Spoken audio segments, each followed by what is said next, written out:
नमस्कार साथियों, welcome you all. चलिए शुरू करते हैं हमारी कंप्यूटर की मोस्ट इम्पोर्टेंट क्वेश्चंस की सीरीज़ का पार्ट 5। पार्ट फर्स्ट से लेकर के 4 इस चैनल के प्लेलिस्ट पर अवेलेबल है। आप वहां से इसे देख सकते हैं और अपनी जो प्रिपरेशन है उसमें एक कॉन्फिडेंस गेन गेन कर सकते हैं। ठीक है, चलिए शुरू करते हैं क्वेश्चन नंबर 1 से। The which layer is responsible for the source to destination delivery of a packet across multiple network line links? तो कौन सी लेयर है एक पैकेट के स्रोत से गंतव्य तक वितरण के लिए जिम्मेदार है, जो कई नेटवर्क लिंक के माध्यम से जाता है? तो ये है नेटवर्क लेयर। ठीक है, यह OSI जो नेटवर्क लेयर है, यह OSI मॉडल की थर्ड लेयर होती है। ठीक है, थर्ड लेयर होती है जो कि डेटा पैकेट को एक नेटवर्क से दूसरे नेटवर्क तक और जो भी सोर्स हैं यानी सोर्स से डेस्टिनेशन तक सही तरीके से भेजने के लिए रिस्पॉन्सिबल होती है। तो यह लेयर का काम पैकेट को जो भी डिफरेंट नेटवर्क हैं उनके लिंक के माध्यम से राउटिंग करना होता है, यानी कि एक तरीके से मार्गदर्शन कराना होता है। ठीक, तो यह पैकेट की सही डिलीवरी सुनिश्चित करता है, भले ही यह जो भी डिफरेंट नेटवर्क है उनके लिंक से होकर गुजरे। ठीक, तो यहाँ पर जो ऑप्शन 20 का राइट आंसर होगा। नेक्स्ट क्वेश्चन देखते हैं। Which of the following process is used by the computer to ensure that all the devices connected to it are in working condition? यानी कि निम्नलिखित में से कौन सा प्रक्रिया कंप्यूटर द्वारा यह सुनिश्चित करने के लिए उपयोग की जाती है कि कि इससे जुड़े सभी उपकरण कार्यशील स्थिति में हैं? तो ये कौन सी प्रक्रिया होती है? ये होती है booting. Option D is the right answer. Booting वह प्रोसेस है जिसके दौरान कंप्यूटर शुरू होता है, स्टार्ट होता है। ठीक है, और यह जस्टिफाई करता है कि सभी जो भी कनेक्टेड उपकरण हैं वो सही तरीके से काम कर रहे हैं। बूटिंग के दौरान सिस्टम सभी हार्डवेयर्स और सॉफ्टवेयर की जांच करता है ताकि वे सही से काम कर सकें। तो यह option D is the right answer. Next question देखते हैं। Technique of using disk space to make programs believe that the system contains more random access memory यानी कि RAM than is actually available is called. Disk space का उपयोग करने की तकनीक जिससे प्रोग्राम यह मानते हैं कि सिस्टम में वास्तविक रूप से उपलब्ध रैम से अधिक रैंडम एक्सेस मेमोरी है, तो क्या कहा जाता है? इसे कहा जाता है वर्चुअल मेमोरी। इसका मतलब क्या है कि वर्चुअल मेमोरी क्या होती है? देखिए, रैंडम एक्सेस मेमोरी क्या होती है कि यह मेमोरी का एक प्रकार है जो कि कंप्यूटर द्वारा इंस्टेंट यूज के लिए डेटा को संग्रहण करता है, स्टोर करता है। ठीक है, इसे हम क्या बोलते हैं? इसे हम प्राइमरी मेमोरी भी बोलते हैं, प्राइमरी मेमोरी भी बोलते हैं, यानी कहा जाता है। लेकिन यह वास्तविक रैम होती है। ठीक है, तो अच्छा, वर्चुअल मेमोरी का मतलब क्या है कि यह एक ऐसी टेक्निक है जिसमें डिस्क स्पेस जिसमें क्या एक जिसमें एक तरीके से डिस्क स्पेस का यूज करके रैम को अधिक जैसा दिखाने की कोशिश की जाती है। यानी कि एक तरीके से रैम का एक्सटेंडेड फॉर्मुलेशन बना दिया जाता है जिससे कि प्रोग्राम्स को लगता है कि उनके पास अधिक रैम है। ठीक है, यानी इसके माध्यम से हम क्या है कि जो रैम की कैपेसिटी है उसको एनहेंस कर सकते हैं। ठीक है, रैम तो एक अलग चीज़ है, लेकिन वर्चुअल मेमोरी का यूज़ करके हम रैम की कैपेसिटी को थोड़ा सा एनहेंस कर सकते हैं। ठीक, बात करें प्राइमरी मेमोरी की, तो प्राइमरी मेमोरी कंप्यूटर की एक मेन मेमोरी है जिसमें कि डेटा और प्रोग्राम्स रन होते हैं। इसमें रैम और रोम शामिल होते हैं। सेकेंडरी मेमोरी की अगर बात करें तो यह एक तरीके से परमानेंट स्टोरेज होती है, जैसे कि हार्ड ड्राइव, जहां डेटा लॉन्ग टर्म तक सेव रहता है। ठीक, तो यहाँ पर option D is the right answer for this question. Next बात करते हैं। What device receives the result from the CPU and provides them to the liveware? यानी कि एक ऐसा उपकरण सीपीयू से परिणाम प्राप्त करता है और उन्हें लाइव वेयर को प्रदान करता है। तो ये कौन सा है? ये है आउटपुट उपकरण। यानी कि आउटपुट उपकरण वह होते हैं जो कि सीपीयू से प्राप्त जो भी रिजल्ट हैं उनको यूज़र तक दिखाते हैं। कहाँ तक? यूज़र तक दिखाते हैं। जैसे कि मॉनिटर हो गया, मॉनिटर, प्रिंटर। ठीक है, प्रिंटर। तो ये सब क्या है? आउटपुट यूनिट्स होते हैं, आउटपुट उपकरण होते हैं। ठीक, बात करते हैं इनपुट की, तो इनपुट वह उपकरण होते हैं जहाँ से डेटा और जो भी इंफॉर्मेशन है वो कंप्यूटर में भेजी जाती है। ठीक, यानी कि कीबोर्ड, माउस। मेमोरी की बात करें तो मेमोरी वह प्लेस होता है जहां पर डेटा और प्रोग्राम्स को स्टेबल और परमानेंट रूप से स्टोर किया जाता है। प्रोसेसिंग की अगर बात करते हैं तो प्रोसेसिंग का मतलब होता है डेटा को प्रोसेस करना, जिसे सीपीयू करता है। ठीक, तो यहाँ पर option B is the right answer. Next बात करते हैं। ई ए रोम स्टैंड्स फॉर, तो इसका मतलब क्या है ई ए रोम का? तो ये है electrically alterable read only memory. Electrically alterable read only memory, ये है एक तरीके से EAROM का एक सही फॉर्म है, ठीक है, फुल फॉर्म है। तो यह एक ऐसी मेमोरी है जिसे इलेक्ट्रिकल सिग्नल से बदला जा सकता है, ठीक। तो option D is the right answer. Next देखते हैं, which of the following program is the closest to the machine code. तो मशीन कोड यानी कि निम्नलिखित में से कौन सा प्रोग्राम मशीन कोड के सबसे करीब है। तो यह है असेंबलर। कौन? असेंबलर। इसका मतलब क्या है असेंबलर का?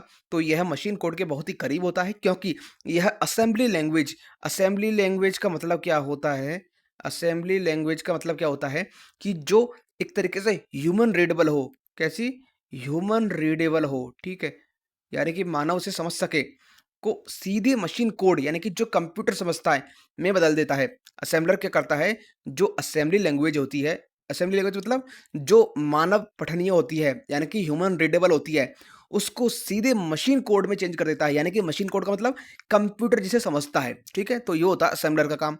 कंपाइलर की अगर बात करें तो कंपाइलर वह प्रोग्राम है जो कि हाई लेवल लैंग्वेज को, जैसे कि C++, उनको मशीन लैंग्वेज में कन्वर्ट करता है, ठीक है। तो यह एक तरीके से कंपाइलर का काम होता है। इंटरप्रेटर की अगर बात करें तो यह भी एक ऐसा प्रोग्राम है जो हाई लेवल लैंग्वेज को एक समय में एक स्टेटमेंट में चेंज करता है, ठीक है। और यह एक तरीके से मशीन कोड से दूर रहता है, ठीक। और तो यहाँ पर हमने बात की, तो इस क्वेश्चन का जो आंसर होगा option number C is the right answer. Next बात करते हैं, which of the following is or are examples of a word processor. निम्नलिखित में से कौन सा वर्ड प्रोसेसर के उदाहरण हैं। तो ये हैं माइक्रोसॉफ्ट वर्ड और वर्ड परफेक्ट। तो ये दोनों ही वर्ड प्रोसेसर के एग्जाम्पल हैं, ठीक है। अगर हम बात करें माइक्रोसॉफ्ट, तो दोनों ही ये प्रोसेसर से रिलेट करते हैं, ठीक।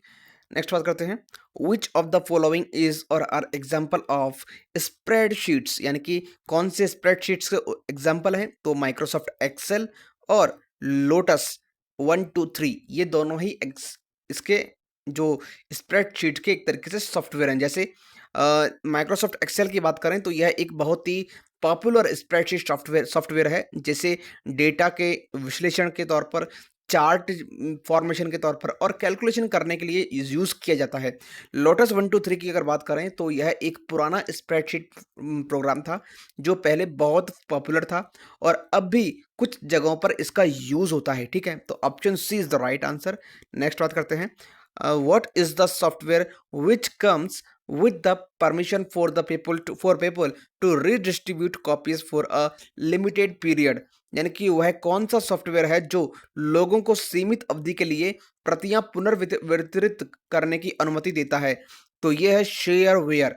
शेयरवेयर, अच्छा, शेयरवेयर का मतलब क्या होता है कि यह सॉफ्टवेयर लोगों को लिमिटेड टाइम के लिए, किसके, ये जो लिमिटेड टाइम के लिए यूज करने और उसे फिर उसकी जो कॉपी है दूसरों के साथ शेयर करने की अनुमति देता है। इसके बाद में आपको सॉफ्टवेयर खरीदने की के लिए कह सकते हैं, ठीक है। तो शेयरवेयर वही होता है जो लिमिटेड टाइम के लिए आपको एक्सेस देता है। उसके बाद में फिर क्या है कि आपको फिर वो ये दिखाता है कि आपको ये सॉफ्टवेयर अगर फर्दर यूज़ करना है तो इसे आपको परचेज़ करना पड़ेगा, ठीक। और अगर फ्रीवेयर की अगर बात करते हैं तो यह software free of cost available होता है, ठीक है। लेकिन इसकी एक तरीके से पुनर्वितरण पे, यानी कि जो ये पुनर्वितरण की जो है पॉलिसी, ये इस पर एक तरीके से प्रतिबंध नहीं होती है, ठीक है। तो ये उसके लिए रिस्पॉन्सिबल नहीं होता, ये हमेशा फ्री ऑफ कॉस्ट होता है।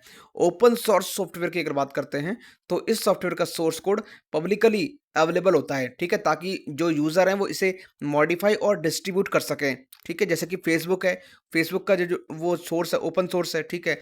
आपने जैसे देखा होगा कई ऐसे सॉफ्टवेयर आते हैं जो ओपन सोर्स हैं, ठीक है, जिनका सॉफ्टवेयर ओपन सोर्स की तरह करता है काम, ठीक। बात करते हैं पब्लिक डोमेन सॉफ्टवेयर की, तो यह सॉफ्टवेयर पूरी तरह से इंडिपेंडेंट होता है, स्वतंत्र होता है और इसके यूज़ और वितरण पर, यानी कि इनका डिस्ट्रीब्यूशन पर और उनके यूज़ पर कोई अधिकार या फिर किसी प्रकार कोई कंडीशंस नहीं होती है। तो option B is the right answer कि बी, यानी कि शेयरवेयर होते हैं जो लिमिटेड टाइम के लिए एक्सेस देते हैं, ठीक। Option B. नेक्स्ट बात करते हैं, the what codes are 0 to 9 and A to F। तो ये कौन से हैं? तो ये है हेक्साडेसिमल कोड। यहाँ पर 0 से लेकर के 9 तक तो आपको डिजिट ही मिलेगी और 9 से लेकर के जब 10, 11, 12, 13, 14, 15 की अगर बात करते हैं तो यह है ए, बी, सी, डी, ई और एफ से डिनोट किया जाता है, ठीक है, हेक्साडेसिमल को। तो ये एक तरीके से इसका जो बेस होता है वो क्या कितना होता है, वो होता है 16। तो B is the right answer for this question. Decimal की अगर बात करते हैं तो इसका बेस 10 होता है। बाइनल सॉरी बाइनरी होता होना चाहिए, ये बाइनरी होना चाहिए, ठीक है। तो बाइनोमियल की अगर बात करते हैं तो ये 0 और 1 से रिप्रेजेंट करते हैं। और ट्राइनोमियल की बात करते हैं तो एक तरीके से इसमें 3 बेस सिस्टम होता है, कैसे, 0, 1, 2, ठीक है।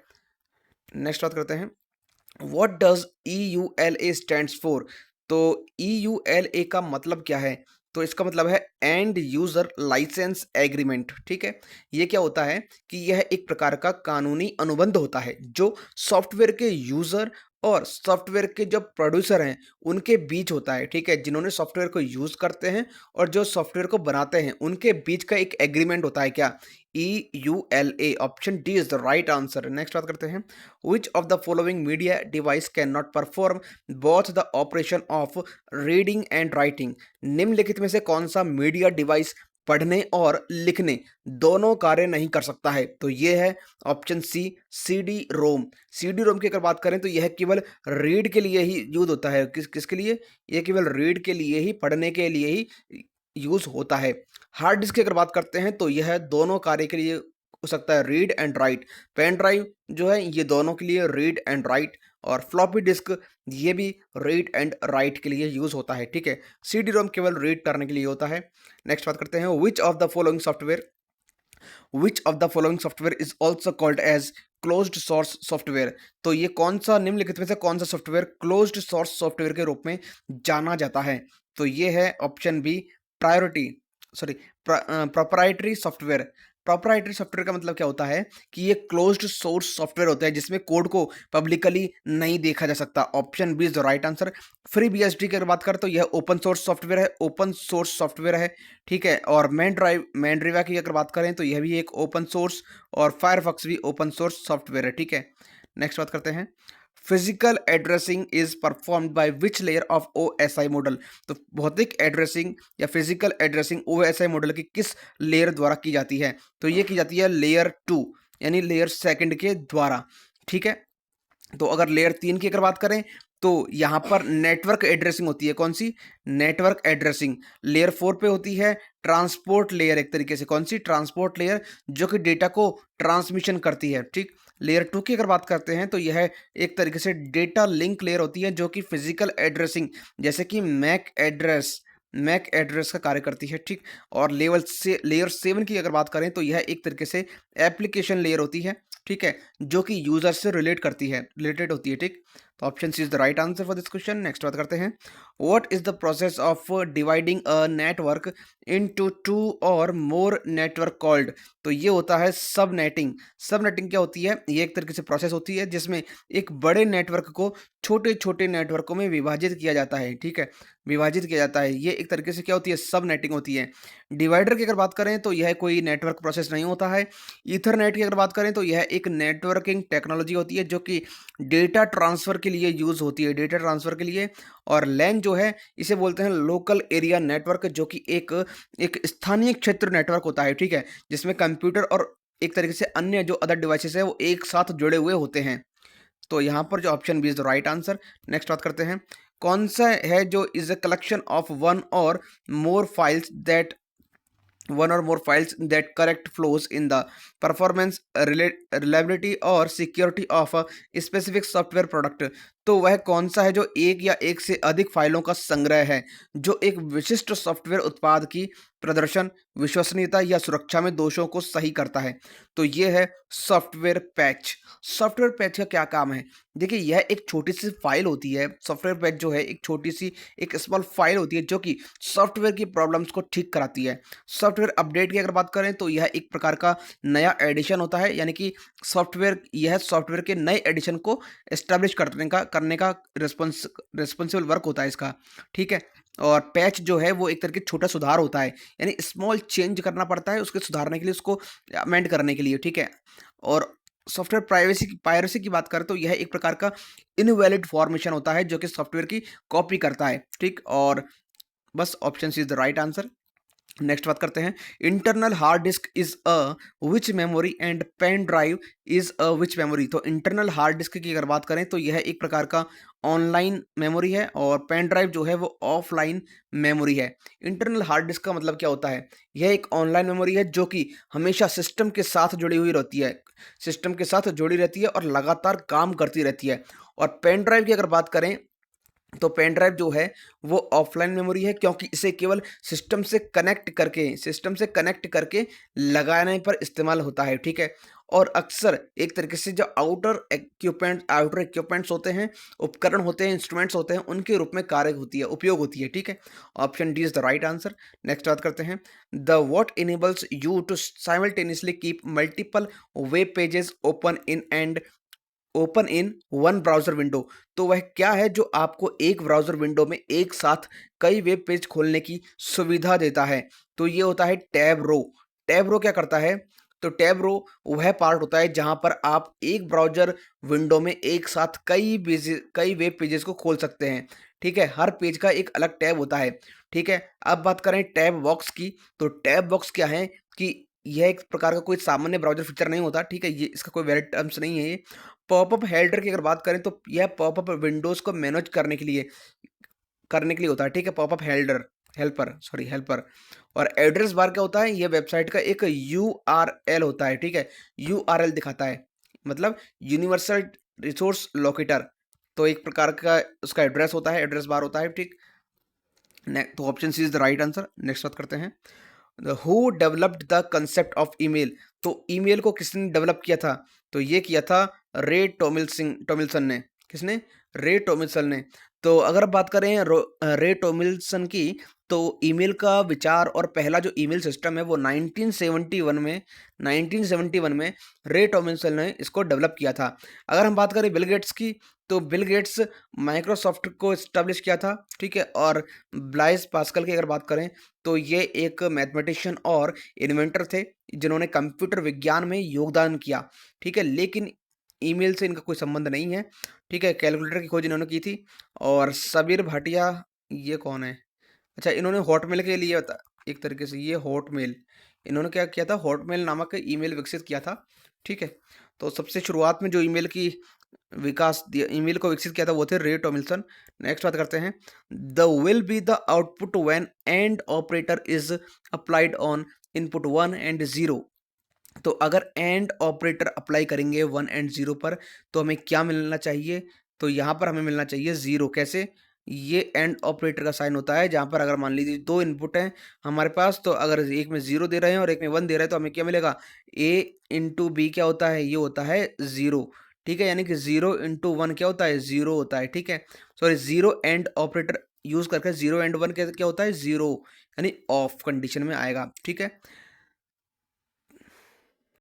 तो आप यहाँ पर 0 1 लिख सकते हैं, ट्रू फॉल्स ले सकते हैं। यानी कि मान लीजिए एक पोर्ट पे मैंने 0 दिया यानी फॉल्स दिया और एक पर ट्रू दिया, तो हमें क्या मिलेगा आउटपुट में? फॉल्स ही मिलेगा, ठीक। और ऐसे ही अगर और ऑपरेटर की बात करते हैं, और ऑपरेटर की, तो उसमें क्या होता है कि अगर ए ट्रू है और बी, जैसे ये मान लीजिए ये ए है और ये बी है, तो और ऑपरेटर में ए ट्रू है और बी फॉल्स है तो हमें ट्रू मिलेगा, ठीक। यानी कि इसका मतलब होता है, एंड ऑपरेटर का मतलब क्या होता है कि सभी शर्तें सही होनी चाहिए। जो दोनों शर्तें हैं ये दोनों, या तो अगर 0 0 हैं तो 0 आएगा, ठीक है। मैं आपको 0 से नहीं, फॉल्स ट्रू फॉल्स से समझाता हूँ इसको, ठीक है। कि अगर मान लीजिए ये एंड ऑपरेटर का ये एक तरीके से लॉजिक गेट है और यहाँ पर मैं एक तो ट्रू दे रहा हूँ, एक फॉल्स दे रहा हूँ, तो अगर दोनों एंड केस में क्या होता है कि दोनों सही है, यानी सभी शर्तें सही होनी चाहिए। यानी ए बी, ये ए है, ये बी है, तो ए ट्रू है और बी फॉल्स है तो यहाँ पर मुझे फॉल्स मिलेगा। अगर ए ट्रू है और बी भी ट्रू है तो हमें ट्रू मिलेगा, और अगर ए फॉल्स है बी फॉल्स है तो फॉल्स मिलेगा, ठीक है। तो इस तरह से ऐसे ही और ऑपरेटर होते हैं और ऐसे ही नैंड और नॉट ऑपरेटर होते हैं, ठीक है। यहाँ पर बात की हुई है एंड ऑपरेटर की, ठीक है। अगर और ऑपरेटर की बात करूँ तो कम से कम एक शर्त सही होनी चाहिए। ये और ऑपरेटर का साइन है। अगर मान लीजिए मेरा यहाँ से ट्रू है और यहाँ से फॉल्स जा रहा है तो मुझे ट्रू ट्रू मिल जाएगा, ठीक है। अगर यहाँ से ट्रू है और यहाँ से ट्रू है तो ट्रू ट्रू मिलेगा। अगर यहाँ से फॉल्स है और यहाँ से ट्रू है तो ट्रू मिलेगा। यानी कम से कम एक शर्त सही होनी चाहिए, एक कंडीशन सही होनी चाहिए। ट्रू होने के लिए कम से कम एक कंडीशन का सही होना ज़रूरी होता है, ठीक है? अगर बात करूँ मैं नॉट की, तो ये क्या है? ये नॉट जो लॉजिक गेट है, नॉट ऑपरेटर है, उसके लिए यूज़ होता है, ठीक है? तो इसमें क्या होता है कि इसमें नेगोशिएशन हो जाता है, कैसे? यानी कि शर्त जो कंडीशन है वो उलट देते हैं। कैसे? अगर ट्रू है तो यहाँ मुझे फ़ॉल्स मिलेगा और अगर यहाँ फ़ॉल्स है तो यहाँ मुझे ट्रू मिलेगा। यानी कि अगर मान लो यहाँ 0 है तो मुझे 1 मिलेगा और यहाँ अगर 1 है तो 0 मिलेगा। यहाँ अगर ऑफ है तो यहाँ मुझे ऑन मिलेगा और अगर मुझे मान लीजिए यहाँ पर ऑन है तो यहाँ मुझे ऑफ मिलेगा। ठीक है? तो इस तरह से नॉट ऑपरेटर का यूज़ होता है, ठीक? तो एंड में क्या होता है? दोनों शर्तें सही होनी चाहिए। एंड ऑपरेटर में तो एंड ऑपरेटर में तो क्या है? दोनों शर्तें सही होनी चाहिए। और ऑपरेटर में क्या है कि दोनों में से कोई शर्त जो है वो सही होनी चाहिए। और नॉट ऑपरेटर में क्या है? शर्त शर्त वो सॉरी कंडीशन जो है उसको उलट दो, ठीक है? नेक्स्ट बात करते हैं। तो इसका जो राइट आंसर होगा कौन सा होगा कि एंड ऑपरेटर में 1 और 0 इनपुट्स पर लागू किए जाते हैं तो क्या मिलेगा? तो हमें मिलेगा 0, ठीक? Option B is the right answer. Next बात करते हैं।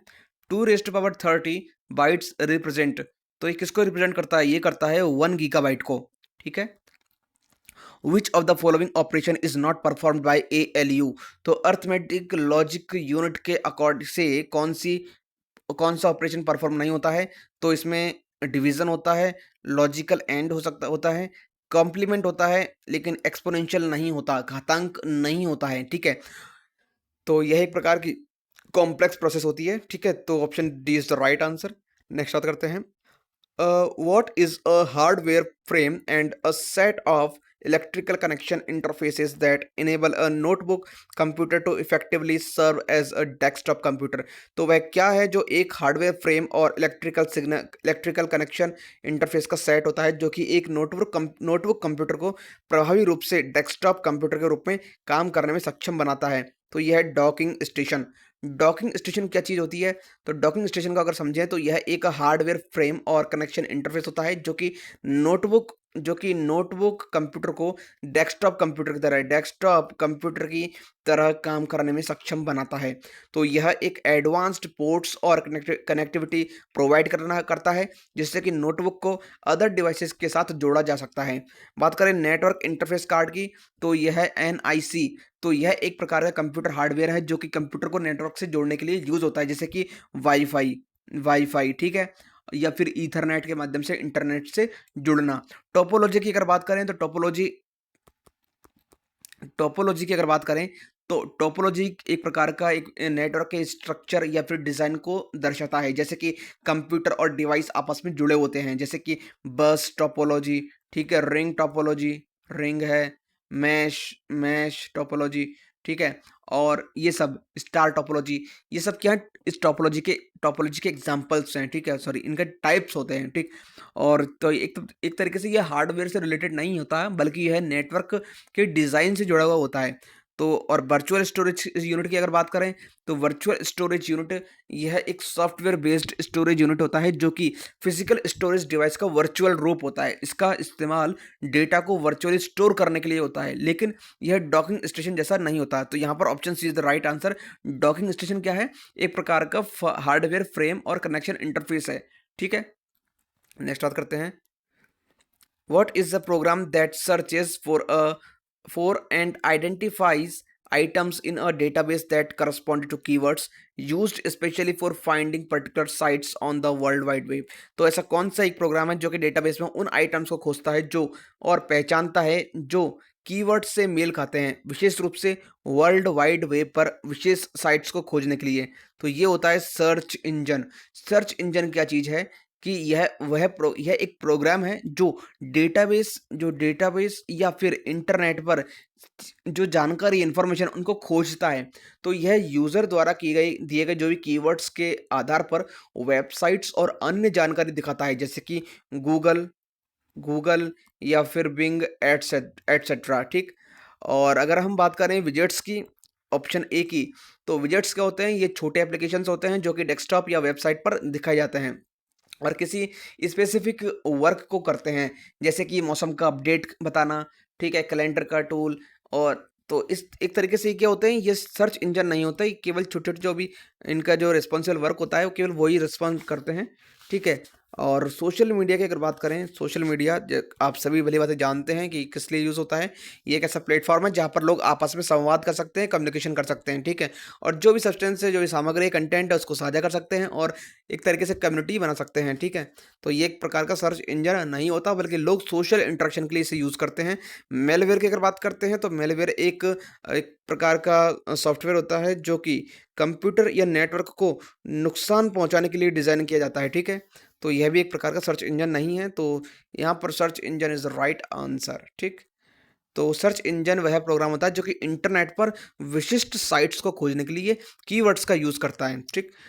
नेक्स्ट देखते हैं, floating point in computer refers to. Computer में फ्लोटिंग पॉइंट का मतलब क्या होता है? तो ये होता है डेसिमल नंबर्स, यानी कि दशमलव संख्याएं, ठीक। यानी कि फ्लोटिंग पॉइंट का मतलब दशमलव संख्याओं से है। तो यह कैलकुलेशन में यूज़ होने वाली जो भी संख्या है, जो दशमलव जैसे कि 3.14, ठीक है, इनका यूज़ करती है।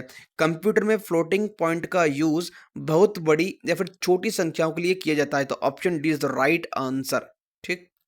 नेक्स्ट बात करते हैं, what does M stands for? CAM। तो CAM में एम का मतलब क्या है? तो CAM में एम का मतलब होता है मैन्युफैक्चरिंग, ठीक है। यानी कि कंप्यूटर एडेड मैन्युफैक्चरिंग, इसका फुल फॉर्म होता है कंप्यूटर एडेड मैन्युफैक्चरिंग, मैन्युफैक्चरिंग, ठीक है। यानी कि कंप्यूटर सहायता प्राप्त निर्माण, ठीक है। नेक्स्ट बात करते हैं, in computer what is the process by which two devices initiates communication, यानी कंप्यूटर में वह कौन सी प्रक्रिया है जिसके द्वारा दो उपकरण संचार की शुरुआत करते हैं? तो ये होता है hand shaking. Hand shaking is the right answer. ये क्या होता है? हैंड शेकिंग मतलब होता है कि यह वह प्रोसेस है जिसके द्वारा दो उपकरण आपस में कम्युनिकेशन करते हैं। अगर बात करें प्रोटोकॉल की, तो कुछ ये तरीके से रूल्स का सेट होता है, ठीक है। और टोपोलॉजी की बात करें, जो हमने कई बार बात की हुई है कि एक प्रकार का ये स्ट्रक्चर्ड जो भी कॉन्फ़िगरेशन है उसको डिनोट करता है, ठीक। और नेटवर्किंग की अगर बात करें तो यह एक प्रकार के संचार के लिए यानी कम्युनिकेशन के लिए जो भी उपकरण उनको जोड़ने की प्रक्रिया होती है, ठीक है। तो यहाँ पर हमें बात की किसकी बात की हुई है? यहाँ पर कम्युनिकेशन शुरू करने के लिए कौन सा होता है? वो होता है हैंडशेकिंग, ठीक है। नेक्स्ट बात करते हैं, which of the following is application software? तो निम्नलिखित में से कौन सा अनुप्रयोग एप्लीकेशन सॉफ्टवेयर है? तो ये है database management system, spreadsheet, image editor, all of the above. तो ऑल ऑफ द अबव इसका राइट आंसर हो जाएगा, ठीक है। तो अगर हम बात करें DBMS की, डेटाबेस मैनेजमेंट सिस्टम, DBMS की, तो यह एक प्रकार का एप्लीकेशन सॉफ्टवेयर है जो कि डेटा को मैनेज करने और उसे व्यवस्थित करने, ऑर्डराइज करने के लिए यूज़ किया जाता है। स्प्रेडशीट की अगर बात करें तो स्प्रेडशीट भी एक तरह का एप्लीकेशन सॉफ्टवेयर होता है जो कि डेटा को इंडेक्स के रूप में स्टोर करने और कैलकुलेशन करने के लिए यूज़ होता है, जैसे कि माइक्रोसॉफ्ट एक्सेल, ठीक है। और अगर आप बात करें इमेज एडिटर की, तो यह भी एक एप्लीकेशन सॉफ्टवेयर जिस जो कि फिगर्स को संपादित करने, एक प्रकार से उनका स्टोर करने के लिए यूज़ किया जाता है, जैसे कि एडोब फोटोशॉप एटसेट्रा, ठीक। एडोब फोटोशॉप, ठीक है। तो D is the right answer हो जाएगा। What is a bug bounty? तो बग बाउंटी क्या चीज़ है? तो बग बाउंटी जो है एक प्रकार का reward for finding a bug and reporting it to any organisation. किसी बग को ढूंढने और जो उसे संगठन को रिपोर्ट के लिए पुरस्कार होता है, ठीक है। तो बग बाउंटिंग का मतलब क्या होता है? ठीक है। तो यानी कि बग बाउंटी का जो एक प्रकार का पुरस्कार होता है, प्राइज़ होता है, जो कि किसी भी ऑर्गेनाइज़ेशन को सॉफ्टवेयर में बग ढूँढने, बग मतलब होता है कि अगर कोई सॉफ्टवेयर है, वो काम क्यों नहीं कर रहा है, ठीक है? इसके पीछे क्या टेक्निकल रीज़न्स हो सकते हैं, या फिर कोई एरर हो सकती है, कोई कोडिंग में कोई ऐसी एरर हो सकती है, उसको ढूँढने का काम होता है, वो उसे क्या बोलते हैं? उसे बग ढूँढना बोलते हैं, ठीक है? तो ये प्रकार का क्या है, ऑर्गेनाइज़ेशन है जो कि कौन? बग बाउंटी, जो कि बग ढूँढने और रिपोर्ट करने के लिए दिया जाता है, ठीक है? तो यहाँ पर option B is the right answer होगा। नेक्स्ट बात करते हैं, find the odd one out. तो इनमें से कौन सा एक अलग है? तो यहाँ पर विंडोज़ 10 जो है ये बिल्कुल अलग है। अगर बात करें मीगो ओएस की, तो एक प्रकार का ये मोबाइल मोबाइल ऑपरेटिंग सिस्टम है जो कि एंड्रॉयड या सिम्बियन से मेल खाता है, ठीक है। एंड्रॉयड की बात करें तो एंड्रॉयड यह एक प्रकार का पॉपुलर मोबाइल ऑपरेटिंग सिस्टम होता है।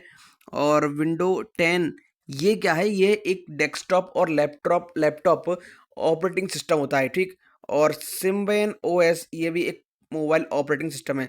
तो मीगो ओएस, एंड्रॉयड और सिम्बियन ओएस ये तीनों क्या है, ये मोबाइल ऑपरेटिंग सिस्टम है। जबकि विंडोज़ 10 जो है ये लैपटॉप या फिर यूं कहें कंप्यूटर डेस्कटॉप ऑपरेटिंग सिस्टम होता है, ठीक? नेक्स्ट बात करते हैं। What is an organization that provides service for accessing and using the internet? तो वो कौन सी ऑर्गेनाइजेशन है? तो यह है आईएसपी, यानी कि इंटरनेट सर्विस प्रोवाइडर। यह एक ऑर्गेनाइजेशन है जो कि इंटरनेट सेवा प्रदान करता है, जिससे कि यूज़र इंटरनेट से कनेक्ट हो पाता है, ठीक है? आईएसपी। बात करें अगर डोमेन की, तो डोमेन क्या है? यह इंटरनेट पर किसी भी वेबसाइट का एड्रेस होता है, ठीक है? जैसे कि मान लीजिए www.hellopyq.com, ठीक है? तो एक प्रकार का क्या है, एक प्रकार का ये वेबसाइट का एड्रेस होता है जो डोमेन कहते हैं जिसे। होस्टिंग की अगर बात करें तो यह सर्विस होती है जहाँ पर वेबसाइट के डेटा और फाइल्स को स्टोर किया जाता है। वेबसाइट की अगर बात करते हैं तो यह इंटरनेट पर मौजूद एक साइट होती है जिसका यूज़ जानकारी प्राप्त करने या फिर अन्य कार्यों के लिए किया जाता है, ठीक है? तो यहाँ पर जो इसका राइट आंसर होगा वो होगा आईएसपी, यानी कि इंटरनेट सर्विस प्रोवाइडर, जो कि एक ऑर्गेनाइजेशन है जो इंटरनेट सर्विसेज प्रोवाइड करता है, ठीक है? जिससे कि यूज़र इंटरनेट से कनेक्ट हो सके। नेक्स्ट बात करते हैं।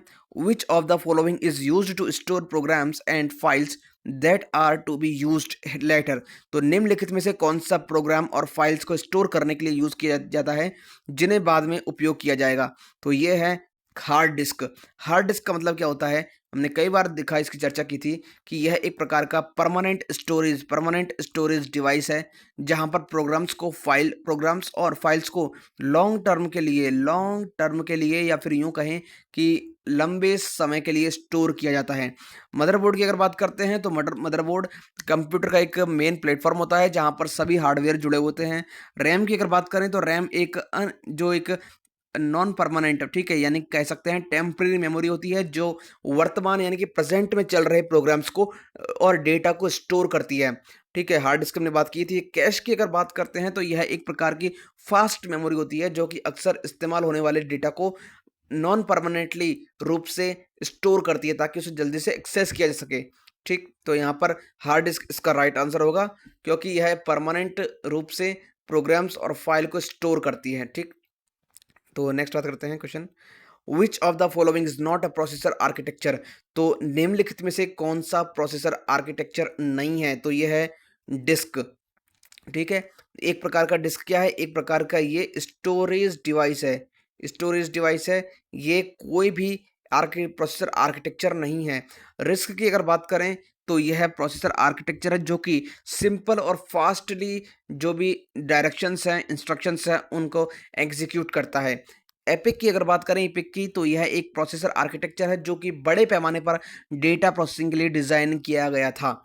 और CISC की अगर बात करें, सिस्क की, तो यह भी प्रोसेसर आर्किटेक्चर है जो एक ही स्ट्रक्चर में कई सारे ऑपरेशंस को जो है एग्जीक्यूट कर सकता है, ठीक? तो यहाँ पर डी इसका राइट आंसर होगा। नेक्स्ट बात करते हैं। Which of the following is mandatory for every disc? तो ये कौन सा है? ये है रूट। तो रूट का मतलब क्या है कि यह डिस्क पर फर्स्ट और मेन एक तरीके से डायरेक्शंस होते हैं जो कि सिस्टम के कम्युनिकेशन के लिए, सिस्टम के संचालन के लिए आवश्यक होते हैं, ठीक? सबकी अगर बात करें तो यह कोई एक प्रकार का स्पेसिफिक या एकदम कंपल्सरी डायरेक्शंस नहीं होते हैं। बेयर की अगर बात करते हैं तो बेयर यह डिस्क पर मौजूद एक सिचुएशन नहीं होती जो हर डिस्क पर अनिवार्य हो, ठीक है? तो यहाँ पर बात करते हैं, option A is the right answer. ये जो रूट है, ये रूट क्या है? एक प्रकार का डिस्क के लिए अनिवार्य होता है, ठीक है? प्रत्येक डिस्क के लिए यूज होता है क्योंकि इसमें फर्स्ट और मेनली जो डायरेक्शंस होते हैं, ठीक, जो कि सिस्टम को संचालित करते हैं, ठीक? नेक्स्ट बात करते हैं। Is a special program that process statements written in a particular programming language and turns them into machine language।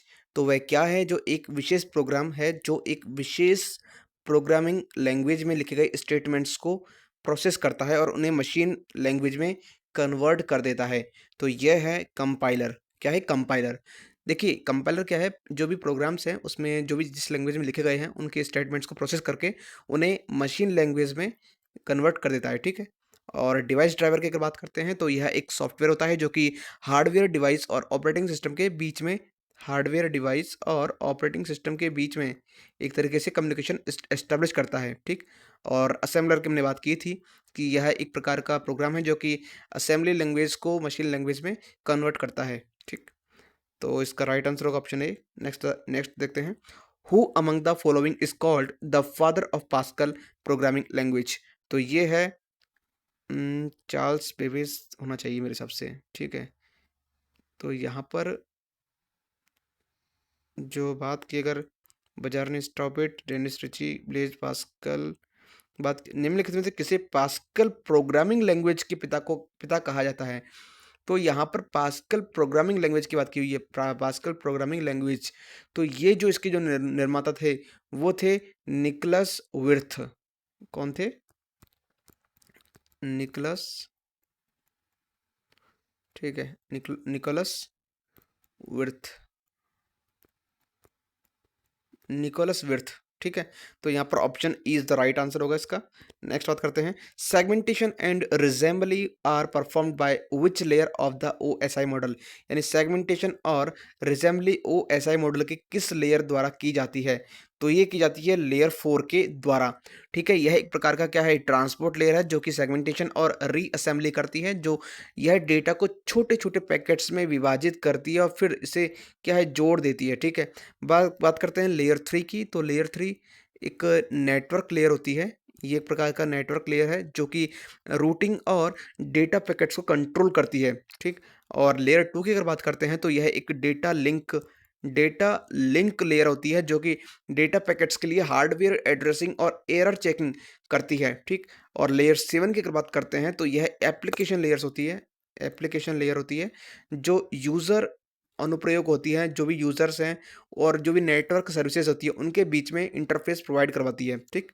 तो यहाँ पर ऑप्शन बी इसका राइट आंसर होगा कि सेगमेंटेशन और रीअसेंबली ओएसआई मॉडल की कौन सी लेयर होती है, और लेयर नंबर 4। नेक्स्ट बात करते हैं। स्मॉल स्केल इंटीग्रेशन यानी कि SSI is related to which generation of computer. तो यह कौन सी जनरेशन से रिलेट करता है, तो ये करता है थर्ड जनरेशन से। थर्ड जनरेशन की अगर बात करें तो यह एक प्रकार का, इसमें छोटे छोटे ट्रांजिस्टर्स होते हैं। क्या कौन होते हैं? ट्रांजिस्टर्स होते हैं, ठीक है, जो कि एक चिप पर रखे होते हैं।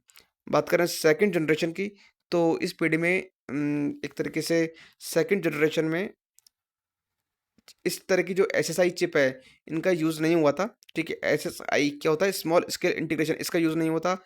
और ऐसे ही फोर्थ में भी नहीं हुआ था। फोर्थ पीढ़ी की अगर बात करें तो ये एक प्रकार से आई से रिलेटेड थी, ठीक है। तो और फर्स्ट जनरेशन की अगर बात करें तो ये वैक्यूम ट्यूब से रिलेटेड थी। तो यहाँ पर option B is the right answer होगा इसका। नेक्स्ट बात करते हैं। Heat sink is used to. Heat sink का यूज़ किस लिए किया जाता है? तो ये किया जाता है प्रोवाइड कूलिंग टू प्रोसेसर, यानी प्रोसेसर को ठंडा करने के लिए, ठीक है। यानी हीट सिंक का मुख्य काम होता है प्रोसेसर के जो टेम्परेचर उसको कम करना और उसे ठंडा रखना। Option C. नेक्स्ट बात करते हैं। The code written by the user is called what code and the code after execution is known as which code. तो यहाँ पर अगर बात करें उपयोगकर्ता द्वारा लिखा गया कोड कौन सा होता है, ये होता है सोर्स कोड। और निष्पादन यानी कि एग्जीक्यूशन के बाद का कोड जो होता है वो होता है object code. Option C is the right answer, ठीक। नेक्स्ट देखते हैं। Which of the following is the loop back address. तो ये कौन सा है? ये है ऑप्शन सी 127.0.0.1। तो इन चारों में से देखना है, तो इन चारों में से कौन सा है लूप बैक एड्रेस? वो यही है जो ऑप्शन सी में दिखाया गया है, ठीक है। यानी कि एक तरीके से लूप बैक एड्रेस होता है जिसका यूज़ कंप्यूटर अपने आप से कनेक्ट करने के लिए करता है। और इसे हम क्या बोलते हैं? लोकल होस्ट भी बोल सकते हैं, लोकल होस्ट, ठीक है।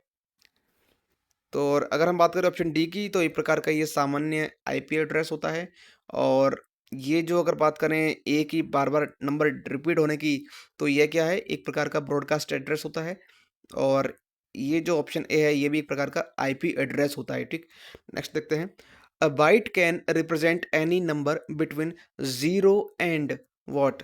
तो एक बाइट जीरो और किसके बीच कोई भी संख्या व्यक्त कर सकता है?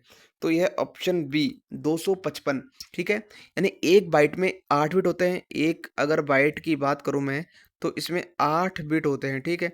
जो कि 2 रेज़ टू पावर 8 कितना होता है? 256, यानी कि 256 पॉसिबल जो भी मान हैं, उनको रिप्रेज़ेंट कर सकते हैं। तो इन मानों में से 0 से लेकर के 255 तक की संख्या होती है, यानी कि 0 से लेकर के 255 तक की संख्या होती है, ठीक? नेक्स्ट देखते हैं।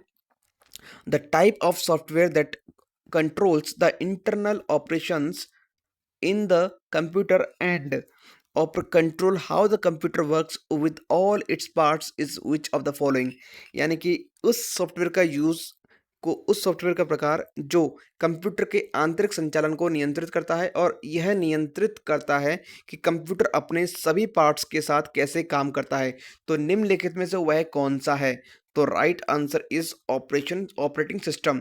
यानी ऑपरेटिंग सिस्टम वह सॉफ्टवेयर होता है जो कि कंप्यूटर के इंटरनल जो भी संचालन होता है उसको कंट्रोल करता है और कंप्यूटर के विभिन्न भागों को एक साथ काम करने में मदद करता है, उनका सिंक्रोनाइजेशन करता है, ठीक है? तो यह हार्डवेयर और सॉफ्टवेयर के बीच का एक तरीके से सिंक्रोनाइजेशन एस्टैब्लिश करता है।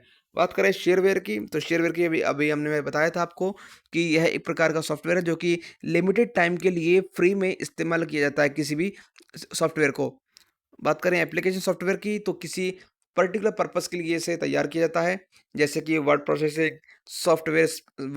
या फिर स्प्रेडशीट, ठीक? और पब्लिक डोमेन सॉफ्टवेयर जो है ये पब्लिकली अवेलेबल होता है, यानी कि पब्लिक डोमेन वह सॉफ्टवेयर होता है जो कि सार्वजनिक रूप से अवेलेबल होता है, ठीक? तो यहाँ पर ऑप्शन 20 का राइट आंसर होगा ऑपरेटिंग सिस्टम। नेक्स्ट देखते हैं। The database schema is written in, यानी डेटाबेस स्कीमा को किस में लिखा गया है? तो इसे लिखा गया है डीडीएल, यानी कि डीडीएल वह लैंग्वेज होती है जिसका यूज डेटाबेस को स्ट्रक्चर, यानी स्कीमा का मतलब क्या होता है? स्ट्रक्चर, स्ट्रक्चर बनाने और उसे चेंज करने के लिए किया जाता है। जैसे कि मान लीजिए जैसे क्रिएट, ठीक है? सी क्रिएट, है ना? एल्टर, एल्टर, ड्रॉप एटसेट्रा, ये क्या है? एक तरीके से स्कीमा है, यानी कि डेटा डेफिनेशन लैंग्वेज। क्या है डीडीएल का full form? Data data definition definition language, ठीक? अगर हम बात करें एचएलएल की, तो ये होती है हाई लेवल लैंग्वेज। जैसे कि ये क्या है? उच्च स्तरीय प्रोग्रामिंग लैंग्वेज होती है, हाई लेवल लैंग्वेज होती है, जैसे सी, जावा, जो कि डेटाबेस स्कीमा को नहीं लिखती। डीएमएल की अगर बात करें, तो डीएमएल का मतलब होता है डेटा मैनिपुलेशन लैंग्वेज, ठीक है? यानी कि डीएमएल वह लैंग्वेज होती है जो कि डेटा को जोड़ने, हटाने, चेंज करने या फिर रीड करने के लिए यूज़ की जाती है। जैसे अगर हम देखें, तो डीएमएल में क्या आता है? जैसे सेलेक्ट, अपडेट, ठीक है? अपडेट, न्यू, ये सब कीवर्ड क्या हैं? ये डीएमएल से रिलेटेड हैं, ठीक है? डिलीट, अपडेट एटसेट्रा, इंसर्ट, ठीक? बात करें डीसीएल की, तो डीसीएल का मतलब क्या होता है? डेटा कंट्रोल लैंग्वेज, जिसका यूज़ डेटाबेस के जो भी राइट्स हैं उनको कंट्रोल करने के लिए किया जाता है, जैसे कि ग्रांट, रिवोक एटसेट्रा, ठीक है? तो यहाँ पर ऑप्शन सी इसका राइट आंसर होगा डीडीएल, यानी कि डेटा डेफिनेशन लैंग्वेज। नेक्स्ट देखते हैं। Architecture of the database can be viewed as, तो डेटाबेस की संरचना को किस रूप में देखा जा सकता है? तो इसे हम देखेंगे सी, थ्री लेवल। थ्री लेवल कैसे? डेटाबेस की जो भी स्ट्रक्चर्स हैं उनको थ्री लेयर्स में देखा जा सकता है। एक तो होती है इंटरनल लेयर, जो कि डेटाबेस के डेटा को कैसे स्टोर किया जाता है जहाँ पर। एक होती है कंसेप्चुअल लेयर, जहाँ पर डेटाबेस का जो स्ट्रक्चर है, स्ट्रक्चर व्यू, जहाँ डेटा का स्ट्रक्चर और जो भी रचनात्मक होता है, यानी कि उसकी जो कैसी उसको स्ट्रक्चरिफाइड किया गया है, ठीक है? तो वहाँ होती है कंसेप्चुअल लेवल, और एक होती है एक्सटर्नल लेवल। एक्सटर्नल लेवल क्या होती है? यानी कि बाहरी स्तर, जहाँ पर डेटाबेस के डेटा को यूज़र के लिए व्यू पान, यानी कि यूज़र किस तरह से डेटा को देखता है, ठीक? तो इंटरनल लेयर क्या हुई? जो कि आंतरिक स्तर होता है, यानी कि डेटाबेस के डेटा को कैसे स्टोर किया जाता है। कंसेप्चुअल लेयर क्या हो गई? यानी डेटाबेस का एब्स्ट्रैक्ट व्यू होता है, ठीक है? क्या होता है? डेटाबेस का एब्स्ट्रैक्ट व्यू, जहाँ से डेटा का स्ट्रक्चर और फंक्शनल रिस्पॉन्स होता है। और एक होता है ईएल, यानी कि एक्सटर्नल लेयर, जो कि डेटाबेस के डेटा को यूज़र के लिए व्यू, यानी कि कैसे यूज़र उसे देखता है। तो यहाँ पर the C is the right answer. 3 layer होती है इसकी संरचना डेटाबेस की। नेक्स्ट देखते हैं, which symbol is used in Excel to denote exponential numbers. तो एक्सपोनेंशियल नंबर्स के लिए यहाँ पर हम इस कैप को यूज़ करते हैं। किसको? कैप को। ठीक। नेक्स्ट देखते हैं, in case of entity integrity the primary की शुड बी। एंटिटी इंटीग्रिटी के मामले में प्राथमिक कुंजी को क्या कहना चाहिए? तो इसे कहना चाहिए नॉट नल। नॉट नल क्यों? क्योंकि देखिए, जो एंटिटी इंटीग्रिटी में प्राइमरी कुंजी को हमेशा नॉट नल कहते हैं, क्योंकि इसका मतलब होता है कि प्राइमरी कुंजी यानी कि प्राइमरी की के तहत कोई भी रिकॉर्ड एक यूनिक पहचान के साथ होना चाहिए। ठीक। और यह नल नॉट नल नहीं है, नल नहीं हो सकता। क्या नहीं हो सकता? ये नल नहीं हो सकता। एक तरीके से इसकी यूनिक आइडेंटिटी होनी चाहिए। तो यदि किसी रिकॉर्ड में प्राइमरी की का मान नल होगा तो वह रिकॉर्ड पहचानने योग्य नहीं रहेगा। ठीक। तो यहाँ पर ऑप्शन ए इसका राइट आंसर होगा। नेक्स्ट देखते हैं, the language used in application programs to request data from the DBMS is refer to as. तो एप्लीकेशन प्रोग्रामों में डीबीएमएस से डेटा प्राप्त करने के लिए उपयोग की जाने वाली भाषा को क्या कहा जाता है? तो इसे कहा जाता है डीएमएल। क्या कहा जाता है? डीएमएल, यानी कि data data manipulation manipulation language. ठीक है। डीएमएल का फुल फॉर्म यही होता है, यानी कि डीएमएल वह लैंग्वेज होता है जिसका यूज एप्लीकेशन प्रोग्राम्स में डीबीएमएस से डेटा को प्राप्त करने यानी कि रिसीव करने के लिए किया जाता है। डीएमएल के अगर हम एग्जांपल की बात करें तो select select insert insert update, ठीक है, डिलीट, ये जैसे जितने भी आदेश या फिर यूं कहें इनके जो भी इंस्ट्रक्शंस हैं उनको जो डेटा को रिसीव करने, जोड़ने, बदलने या फिर हटाने के लिए यूज होता है। ठीक है। तो डीएमएल इसका राइट आंसर होगा। डीडीएल की अगर बात करते हैं तो डीडीएल होता है डेटा डेफिनेशन लैंग्वेज।